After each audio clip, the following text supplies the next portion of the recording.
السلام علیکم عزیز طلباء اور طالبات، امید ہے کہ آپ سب اپنے اپنے گھروں میں اللہ کے فضل و کرم سے بخیر و عافیت سے ہوں گے۔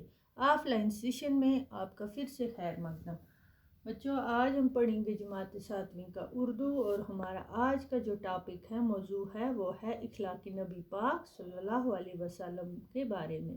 کیونکہ بچوں ریویژن چل رہا ہے، کل ہم نے جو ٹاپک پڑھا ان کے بارے میں، آج اسے آگے پڑھیں گے۔ کچھ واقعات کے بارے، کچھ چند واقعات کا ذکر کیا گیا ہے اس کتاب میں۔ اس کا پیج نمبر آپ 21 پر جائیں گے بچوں۔ تو ہم شروع کرتے ہیں آج کا سبق۔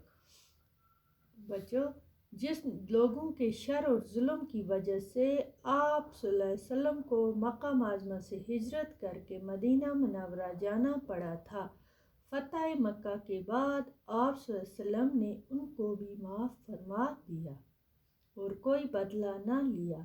ایک مرتبہ ایک منافق نے قتل کرنے کے ارادے سے آپ صلی اللہ علیہ وسلم پر حملہ کیا، لیکن وہ کامیاب نہیں ہو سکا۔ حضور پاک صلی اللہ علیہ وسلم نے ان کو بھی معاف فرما دیا۔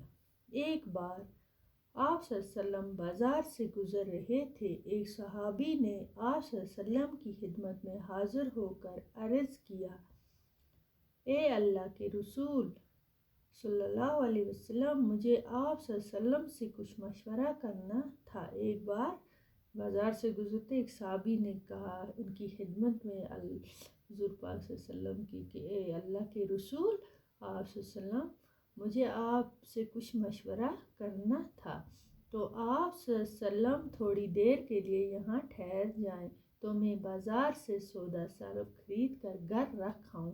میں بازار جاؤں گا، کچھ سودا خرید کے پھر گھر لے جاؤں گا اور رکھ کے آؤں گا آپ کے پاس مشورہ کرنے۔ تو حضور پاک صلی اللہ علیہ وسلم نے فرمایا، میں یہیں ٹھہر کر تمہارا انتظار کرتا ہوں، جلدی آنا۔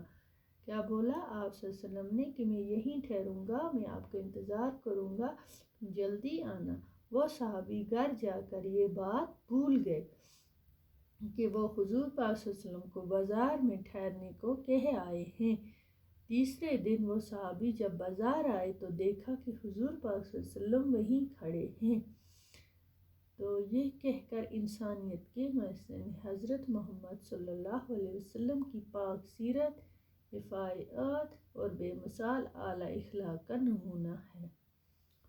اتنا ان کو تھا کہ وہ 3 دن وہاں کھڑے رہے۔ ایک یہودی کی بیوی نے آپ صلی اللہ علیہ وسلم کو اپنے یہاں دعوت پر بلایا اور زہر ملا ہوا گوشت کھلا دیا، تو اس عورت نے اپنے جرم کا اقرار بھی کر لیا، مگر آپ صلی اللہ علیہ وسلم نے اسے بھی معاف فرما دیا۔ ایک مرتبہ